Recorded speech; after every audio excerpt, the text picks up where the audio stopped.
The night sky stretched endlessly above, a canvas of stars shimmering in silence.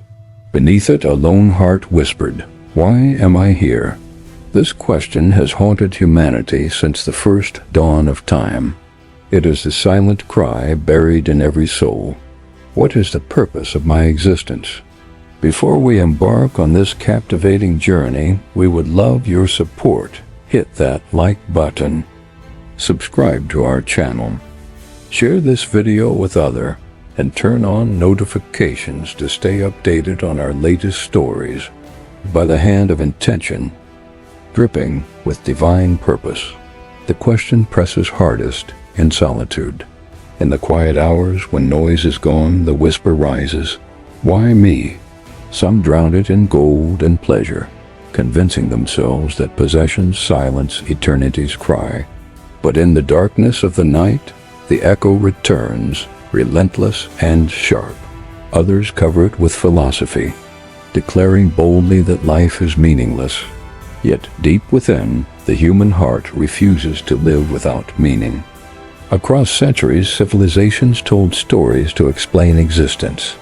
Egypt spoke of God shaping order, Greece spoke of fate, and Asia of cycles without end.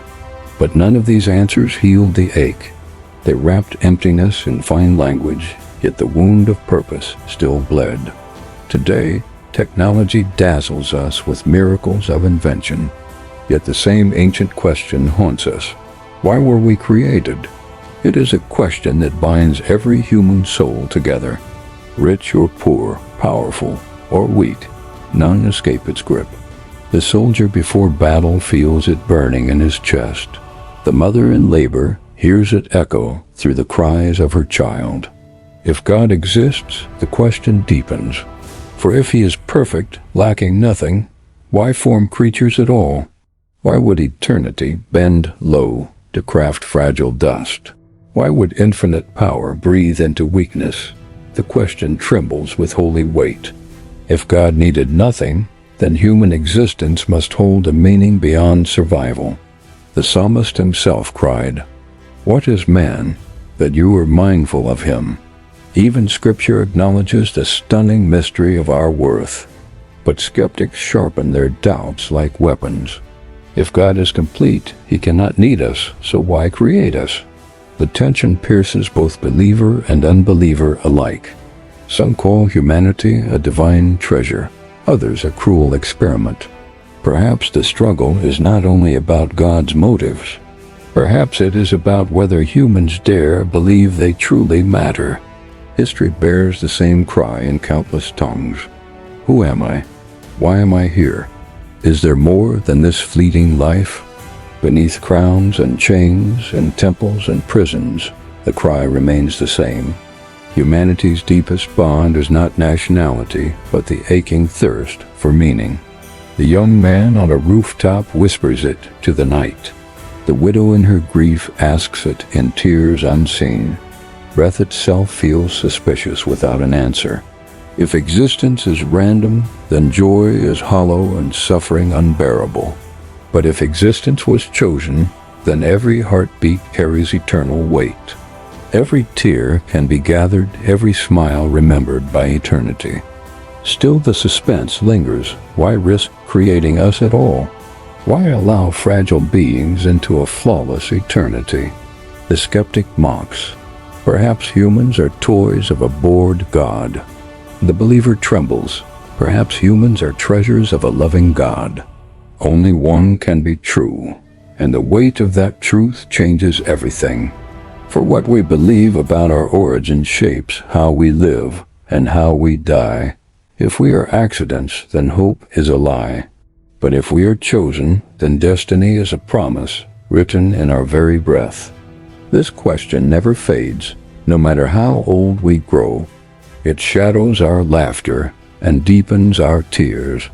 In joy it whispers, "Is this all?" In sorrow it asks, "Does this pain matter to anyone beyond me?"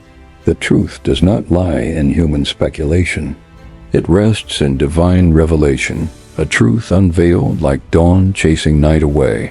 Perhaps God allows the suspense to stir a hunger in us. For only those who hunger will seek, and only seekers will find. So we stand trembling at the edge of eternity's riddle, not as philosophers distant from life, but as desperate beings longing for an answer. The heavens seem to lean closer, whispering louder than before. If God is perfect, why did He create you? The answer is not shallow or sentimental. It is a revelation that shakes the foundations of heaven and earth. Until the truth unfolds, the ancient question will haunt humanity's nights. And perhaps the greatest shock is not why He made us, but what our existence means now. Before time ticked its first second, there was only eternity. No galaxy spun, no stars blazed, no breath was drawn. There was only God. He dwelt in timelessness, clothed in light uncreated. Perfect in glory, complete in majesty, He lacked nothing. Unlike man, God was not lonely, for within Him existed the fullness of fellowship. Father, Son, and Spirit shared a bond so perfect it overflowed with eternal love. The heavens that we now marvel at were still unborn. The silence of infinity was filled only with the joy of God Himself. There were no angels to sing, no mountains to echo their voices. And yet heaven was already filled with unending harmony. God was not a king without a kingdom, waiting to be served. He was already Lord of all, for His very being needed no addition. Unlike us, He required no air to breathe, no food to sustain, no companion to complete Him. He was self-sufficient, lacking nothing and desiring nothing outside Himself. This reality staggers the mind, because human need defines existence. Yet in God there was perfect fullness without dependence. He was not lonely, for loneliness is the ache of deficiency. In the eternal fellowship of the Trinity, there was perfect companionship beyond comprehension. The Father loved the Son loved the Spirit, and the Spirit returned the love unbroken. Their union was a circle of perfection, never breached by want. This raises a question that chills the soul. If God was so complete, why create at all? What compelled the Almighty to open His hand and speak worlds into existence? For if He was satisfied, creation was not to fill a void. It must have sprung from a deeper reason than necessity. This is where human logic falters, because we create out of need. God, however, created from the overflow of abundance. He was not moved by emptiness, but by love's desire to share. Love, by nature, longs to pour itself out. Still, the suspense grows darker. Love can be rejected. To create beings capable of love meant risking beings capable of rebellion. Why would a perfect God risk the stain of imperfection? Why would He give fragile creatures the power to wound His heart? One might argue it would have been safer never to create at all. Yet God chose risk over safety, freedom over control. This is the paradox that humbles heaven itself. The God who needed nothing made space for those who could betray Him. The angels themselves must have marveled at such a choice, for omnipotence does not need company, and yet omnipotence reached outward. He could have remained forever in solitary glory. Instead, He desired to share His beauty, His joy, His love with creatures of dust. Still, the suspense deepens. Abundance can be squandered. The same breath that gives life can one day curse the giver. So why would He do it? Why would the eternal King plant gardens that could be poisoned by disobedience? The answer is hidden in the nature of love itself. True love demands freedom, and freedom always carries the shadow of rejection. To create beings without choice would be to create machines. But to create humans with choice meant allowing the possibility of rebellion. In this we glimpse the shocking heart of God. He preferred the pain of possible rejection to the emptiness of forced obedience. This decision reveals the weight He placed on human worth. Fragile though we are, He considered us worth the risk. Here lies the great tension of eternity. A God who needed nothing chose to need us, not for his survival, but for the joy of shared fellowship. The skeptic scoffs, calling it divine folly, but the believer bows, seeing it as divine love. Every star, every mountain, every ocean echoes this truth. Creation is not evidence of God's need, but of God's generosity. And yet the question lingers like a storm on the horizon. Why risk fragile beings when rebellion could shatter paradise? This is the suspense that carries us to the edge of eternity's stage. For the God who stood complete before time still chose to invite us into his story. And the mystery that haunts the universe remains alive in our souls.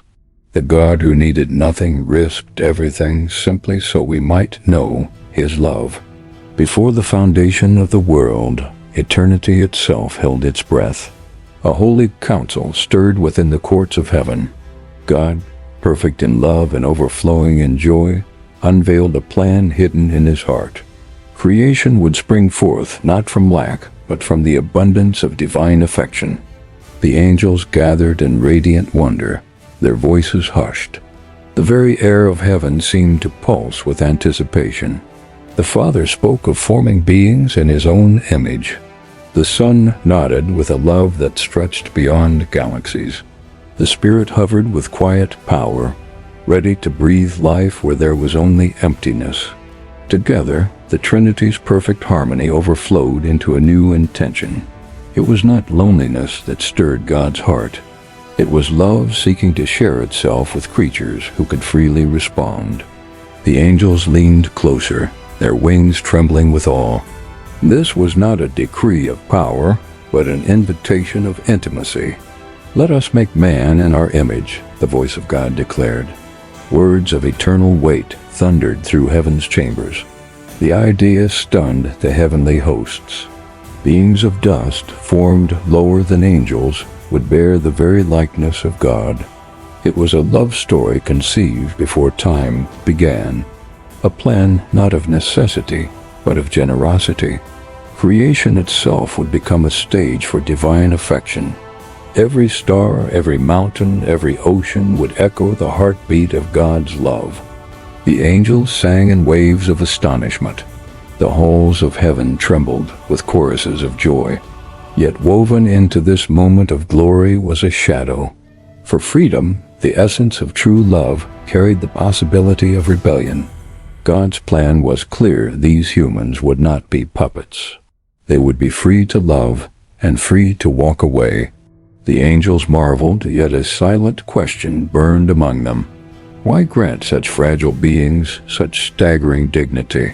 The Son's eyes shone with a fire that pierced eternity. He knew what this plan would cost, yet he embraced it willingly. For he would one day step into the story himself. The Creator would become part of creation, should rebellion arise. The angels did not yet understand this mystery. They only sensed that the heart of God was unveiling something deeper than glory. It was love in its purest form, love that gives without guarantee, love that risks pain for the chance of genuine relationship. But in the midst of wonder, a ripple of disquiet stirred.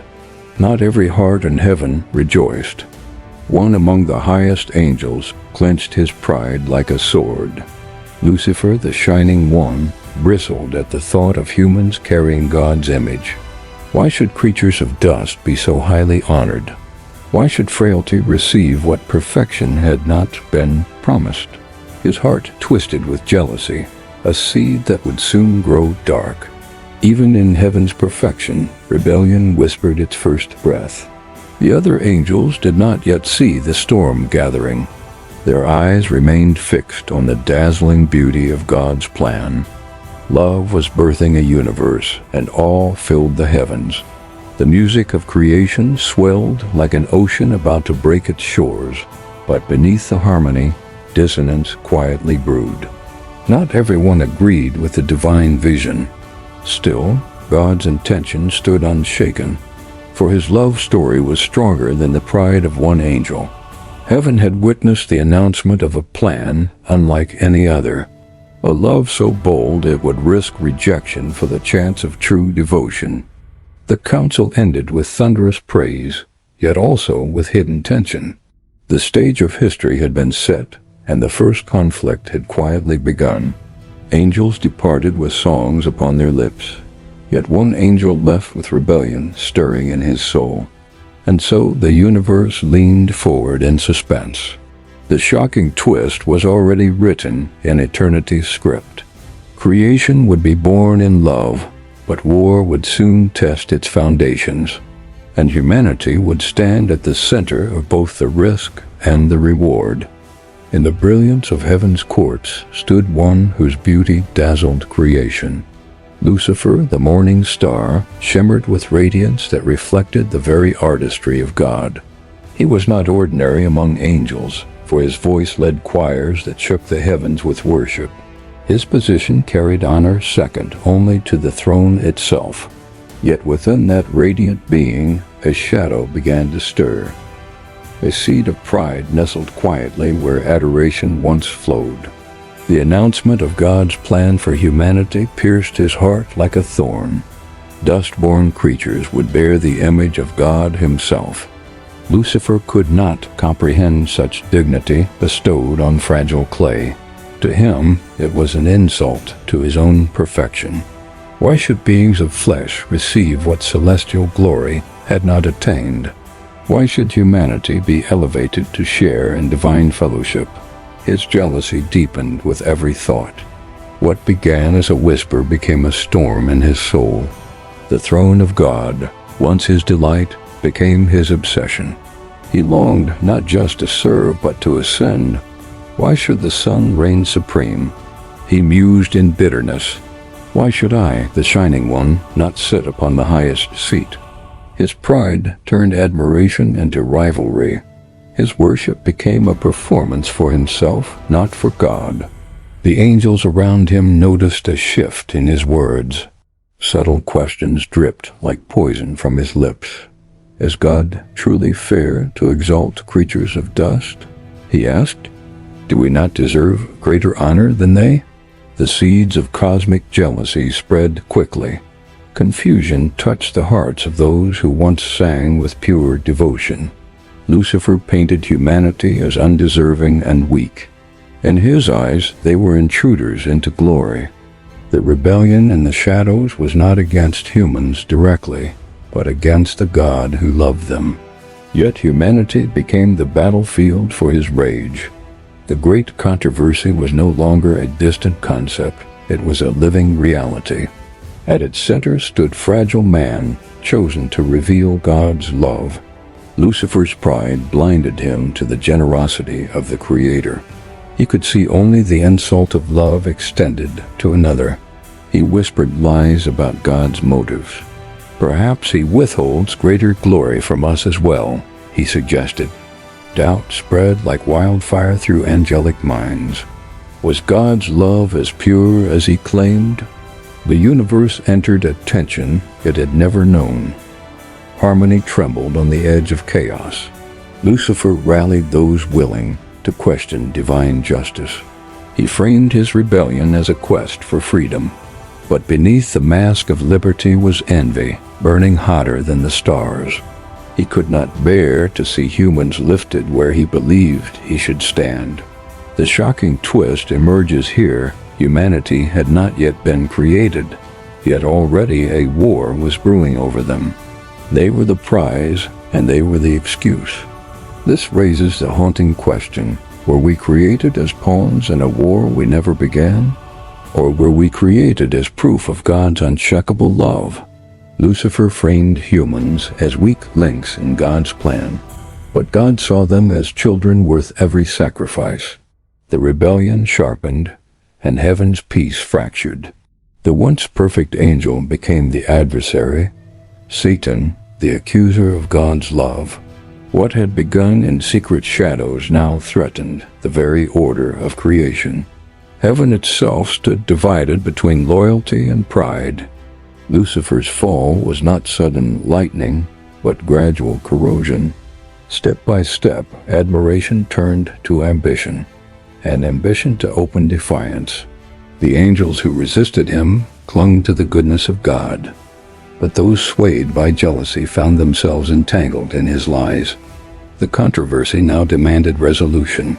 The character of God and the value of humanity stood on trial before the universe. Would love prove stronger than pride? Would fragile man reveal the glory that Lucifer rejected? In this cosmic conflict, humanity's worth became both target and testimony.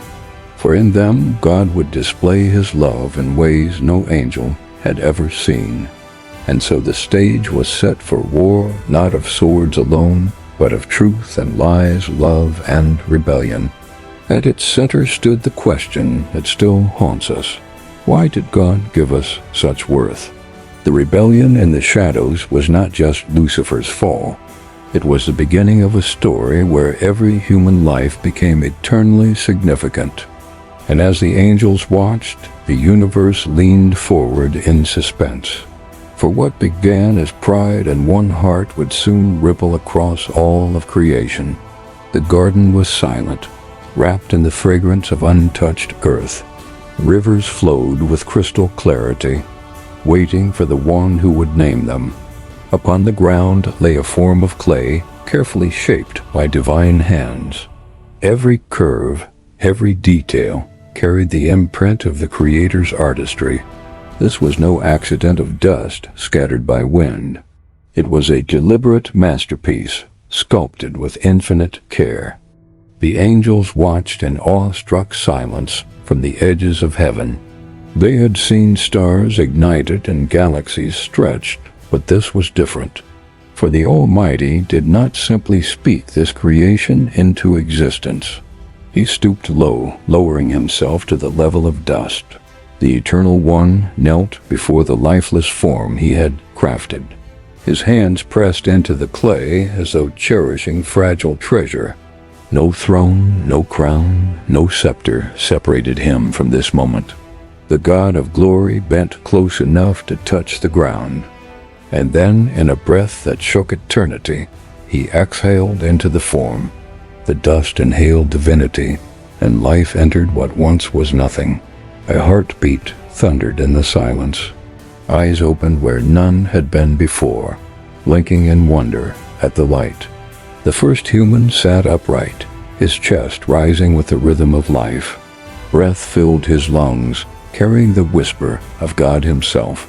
The angels erupted in songs that echoed through heaven's courts. But their music was pale compared to the Creator's smile as he looked upon man. God did not create a servant groveling at his feet. He created a child, fashioned to walk in fellowship with him. Every part of Adam's being bore the fingerprints of divine intention. His mind reflected reason, his soul carried eternity, and his heart pulsed with love. Imagine the intimacy of that moment, the infinite breathing into the finite. The Creator's lips pressed close to the dust, imparting his very essence. No other creature received such honor. The beasts roared, the birds soared, but only man bore the image of God. Adam's first sight was not sky, nor river, nor garden. It was the face of God, radiant with affection. Purpose was written into his existence from the first breath. He was not random clay, but a reflection of divine glory. The garden became his home, not his prison. Every tree, every stream, every breeze whispered, "This was made for you." And yet, hidden beneath this beauty lingered a question. Why create something with the freedom to one day betray you? The suspense of love filled the air even in Eden's peace. True relationship required freedom, and freedom meant risk. God could have made Adam incapable of failure, but he chose instead to make him capable of love. The angels must have trembled at the thought. To gift dust with choice was to open the door to heartbreak. Still, God smiled, for love without freedom is not love at all. And he desired children, not puppets. The intimacy of Eden was unlike anything the universe had ever seen. The Almighty walked beside his creation, speaking as a father to his son. Each breath Adam drew was a reminder of divine nearness. Each step echoed the Creator's delight in sharing himself. Even the soil beneath his feet was sacred, for it had once been his own frame. He carried both humility and majesty within his being, dust yet divine breath, fragile yet chosen, mortal yet destined for eternity. This paradox stunned the watching angels. They could see God's plan unfolding, but not its full cost. For God knew the risk he had taken. The very lips he breathed into could one day curse him. The very hands he formed could one day shed innocent blood. The very heart he set beating could one day turn cold. Still he created, for his love was greater than the threat of betrayal. His desire for fellowship outweighed the certainty of pain. Adam's first heartbeat was not just his own. It was the rhythm of heaven declaring, "Love is worth the risk."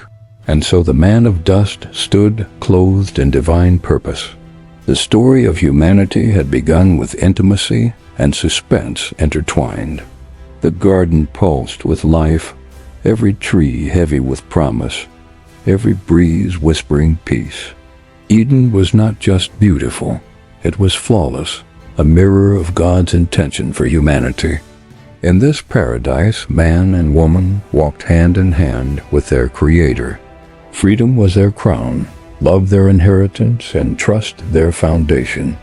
Yet freedom came with a warning that echoed like a distant thunder. One tree stood apart, clothed in mystery and danger. God's voice had been clear, "Eat freely of all, but not this one." To touch it was to choose death over life, distrust over love. Still the tree shimmered with forbidden's allure. Its fruit glistened like temptation wrapped in beauty. Eve lingered too close, her gaze caught by the serpent's eyes. His words slithered softly, questioning the very heart of God's love. Did he really say you must not eat? He asked, dripping doubt into innocence. The suggestion was small, but its shadow was enormous. The woman hesitated, her heart torn between trust and curiosity. Could it be that God was withholding something good?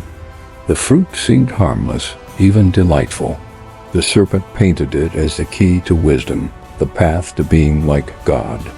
Her hand reached, trembling, yet determined. The bite was small, but the universe trembled. The sweetness filled her mouth, but bitterness flooded creation. Sin entered not with a roar, but with a whisper and a taste. Adam stood nearby, torn between loyalty and love. His choice would not be coerced, but his heart could not bear her separation. He too took and ate, knowing full well the consequence. Love for Eve outweighed obedience to God. In that instant, heaven shuddered. A fracture ran through creation, splitting purpose from purity. The air grew heavy, Eden's song turning to silence.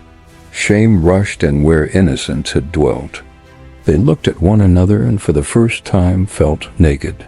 What once was pure now felt exposed, vulnerable, wrong. Leaves became their covering, but guilt remained their burden. Their footsteps hid from the God they once ran to embrace. The garden's beauty was unchanged, but their eyes no longer saw it. What had been paradise now felt like a prison of regret. God's voice pierced the silence, not with anger, but with sorrow. "Where are you?" he called, though he already knew. The question was not for his knowledge, but for their confession. Yet fear silenced their joy, and blame replaced love. The man blamed the woman blamed the serpent. Trust fractured not just between God and humanity, but between themselves. The Creator's heart ached, for this was never his design. Love had been spurned, and freedom had birthed rebellion. The serpent smirked in triumph, his plot seemingly successful. Dust had dared to defy divinity, but God's eyes burned with both grief and resolve. His plan was shaken, but it was not shattered. Humanity had chosen wrongly, but humanity was not forsaken. Even in judgment, mercy whispered. The ground would bear thorns, and toil would weary their hands.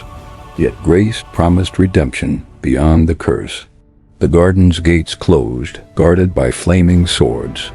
The world outside would now become their battlefield of survival. Angels wept as Adam and Eve walked away, clothed not only in skins but in loss. Eden's melody was silenced, replaced by a dirge of longing. Yet even in exile, God planted hope. The seed of the woman would one day crush the serpent's head. The fracture was real, but it was not final. Love was wounded, but it was not defeated. Why did God not end it all then and there? Because his love was stubborn, unwilling to abandon the children he formed from dust. Sin had entered, but so had grace. The story was not over. It had only just begun. The silence after Eden's fall could have been the end of the story. Justice demanded destruction, yet mercy hesitated at the edge of wrath. God had every right to erase humanity and start again. Dust could easily return to dust with a single breath withdrawn. But instead of final judgment, there was a pause. That pause was not weakness. It was love refusing to let go. The angels wondered why God delayed. They saw rebellion and ruin, yet the Creator's heart still leaned toward his creation. To heaven's host, it seemed incomprehensible. Why would the Almighty spare those who had spat on his command? The answer lay not in humanity's worth, but in God's nature. He is love, and love cannot deny itself. Humanity was not fashioned as disposable servants. We were crafted as children, bearing his image, destined for intimacy with him. A master discards slaves, but a father longs for restoration. The father heart of God ached too deeply to abandon his sons and daughters. Though sin had marred his masterpiece, he saw what could be redeemed. His vision extended beyond the ruin into the possibility of reconciliation. Love never forces itself. It always gives room for choice. That choice meant humanity could rebel, but it also meant humanity could return. God's patience was not indifference. It was the fire of relentless love, waiting for repentance to blossom. Every sunrise after Eden became proof of his mercy. Every heartbeat was a declaration. You still have a chance. The shocking revelation is this: God spared humanity because he desired relationship, not compliance. His purpose was love freely given, not robotic obedience. If he had destroyed us, the story of love would have ended unfinished. Mercy demanded time for redemption to unfold, but mercy was not cheap. Love always demands a price, and the debt of sin was heavier than any mortal could carry. The weight of rebellion called for justice. The universe itself cried out for a verdict against sin. Yet God chose a path that stunned even the angels. Instead of annihilating humanity, he would bear the cost himself. The eternal word whispered of a plan before the foundations of the world. The Lamb was already slain in the heart of God before Eden's dust was shaped. This was no last-minute rescue mission. Redemption had always been written into the story of creation. Still, the question echoed across eternity. Why risk it? Why hold on to creatures who would wound their Maker again and again? The answer returned, fierce and unchanging, because love is not love if it quits. True love endures beyond betrayal. Humanity was not a failed experiment. We were the beloved for whom God would move heaven and earth. In sparing us, he revealed the depth of his heart. In delaying judgment, he displayed his unfathomable patience. But patience alone could not heal the fracture. The breach between holiness and sin required a bridge only God could build. And so, the shocking revelation widened into a mystery of sacrifice. Someone had to pay the price love demanded. No angel was worthy, no prophet strong enough. Only God himself could step into the chasm humanity had created. The angels leaned forward in awe and fear. Could the infinite truly stoop so low for finite dust? Yes, he would. The God who needed nothing chose to give everything. Love without cost is sentiment, but love with sacrifice is salvation. In choosing not to destroy us, God chose the path of the cross. Every moment after Eden was a countdown to Calvary. Mercy delayed judgment, but justice still awaited a day of reckoning. And yet, even as wrath lingered, grace prepared a way. The plan was not destruction, but adoption, not erasure, but redemption. This is why we still breathe, why the world still turns. Every day is an invitation to return to the love that refused to abandon us. The shocking revelation is not just that God spared us. It is that he spared us knowing the price he himself would pay. The hill stood silent beneath a darkened sky. Upon its crest, the creator of the universe hung between earth and heaven. Nails pierced his flesh, but the deeper wound was love displayed. Each drop of blood cried out the value of the ones he came to save. This was not the execution of a rebel. It was the coronation of a king whose crown was made of thorns. The cross was not an accident in history. It was the climax of eternity's plan, hidden in God's heart before creation. Angels who once watched Adam breathe now watch their Lord gasp for breath. Heaven leaned in as eternity's secret was revealed on wood and nails. God became man, validating humanity's worth beyond all measure. He did not rescue us from a distance. He stepped into our dust and bore our pain. Every lash of the whip spoke a sermon. This is how much you matter. Every cry of agony declared, you are not disposable. The cross shattered the lie that humanity was worthless. If the price of redemption is the blood of God, then our value is beyond imagination. Here was the ultimate revelation. We were created not for slavery, but for fellowship so precious. God himself would die to secure it. Humanity's worth was written in wounds. What Adam lost in Eden, Christ reclaimed on Calvary. What sign destroyed, love rebuilt with iron spikes and crimson streams. The cross was more than forgiveness. It was validation. It shouted to the universe that humans were not accidents but treasures of eternal significance. God's hands, once shaping dust into life, now stretched wide to embrace the world. The potter chose to be broken for the sake of his clay. Each mocking jeer was answered by silent endurance. Love needed no defense when sacrifice was already speaking louder than words. The ground trembled as heaven's justice collided with mercy. The cross became the courtroom where sin was condemned and humanity was acquitted. In that hour, all creation saw what we were worth, not measured by wealth or power, but by the infinite price of the Son's life. The angels bowed in awe, unable to comprehend such love. Even demons recoiled, realizing their victory was an illusion shattered by blood. Humanity's worth was revealed not in what we gave to God, but in what he gave for us. The Creator bore the weight of the created. The shocking truth was that this had always been the purpose. From dust to destiny, humans were meant for eternal fellowship sealed by sacrificial love.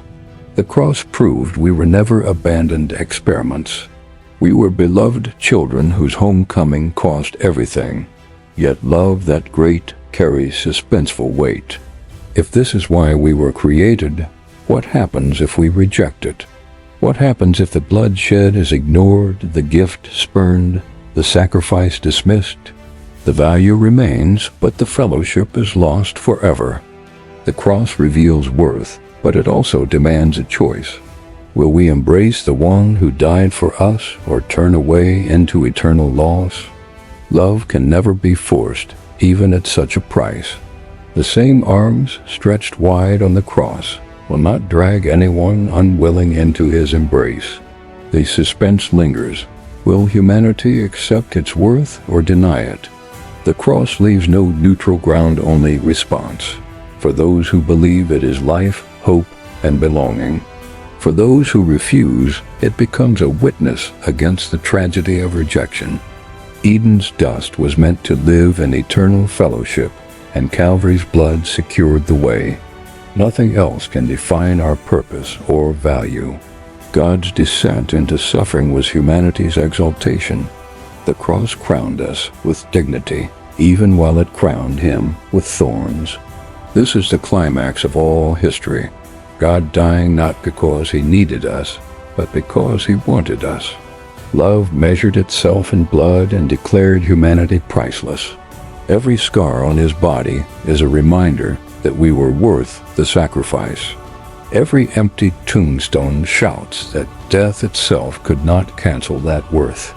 The cross was not the end, but the beginning of restored fellowship. It reopened the garden's gate through wood once cursed, now redeemed. And yet, suspense lingers like a question mark over every soul. If this is why we were created, what happens if we reject it? The answer is sobering eternity without the one who proved our worth. But the invitation still stands. Return to the arms stretched wide for you. The garden was silent after centuries of turmoil, yet the echo of God's original intention had never faded. Humanity, though scarred by sin, still carried the imprint of divine purpose. We were not accidents wandering in a meaningless world. We were the dream of God's heart, called into being for relationship and eternal significance. The answer to why we exist was written into Eden's soil. From dust he formed us, not to vanish back into nothingness, but to rise into glory with him. Every breath was meant to draw us closer to his presence. Every heartbeat was meant to beat in rhythm with his eternal love. Humanity was created to know God deeply, not as an unreachable deity, but as a father whose arms remain open even when we run. We were created to love him freely, not as slaves coerced into service, but as children invited into fellowship. In our destiny lies a royal calling. We were meant to reign with him, reflecting his image over creation as rulers under the great King. The journey of humanity is breathtaking in scope. From dust we were shaped, into his image we were lifted, and through redemption we are crowned. The shocking truth is that God was never content to hoard his glory. He chose instead to share it with those he loved most, us. Heaven's riches were not guarded from humanity. They were extended, like a gift waiting to be unwrapped by those who believe. This was no small plan. It was a cosmic story. Dust crowned with light, weakness clothed in eternal strength. The cross became the hinge of this narrative.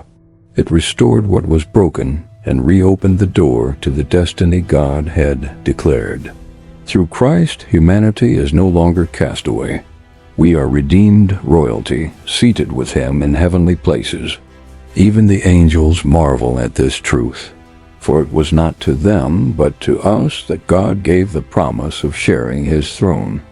Every soul is of infinite weight, because eternity is written into it.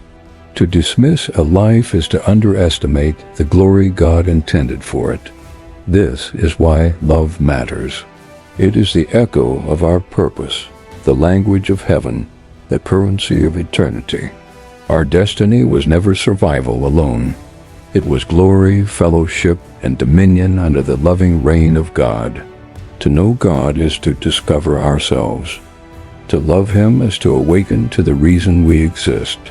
And to reign with him is to fulfill the role for which the universe was made, a partnership of creator and created, united in eternal purpose.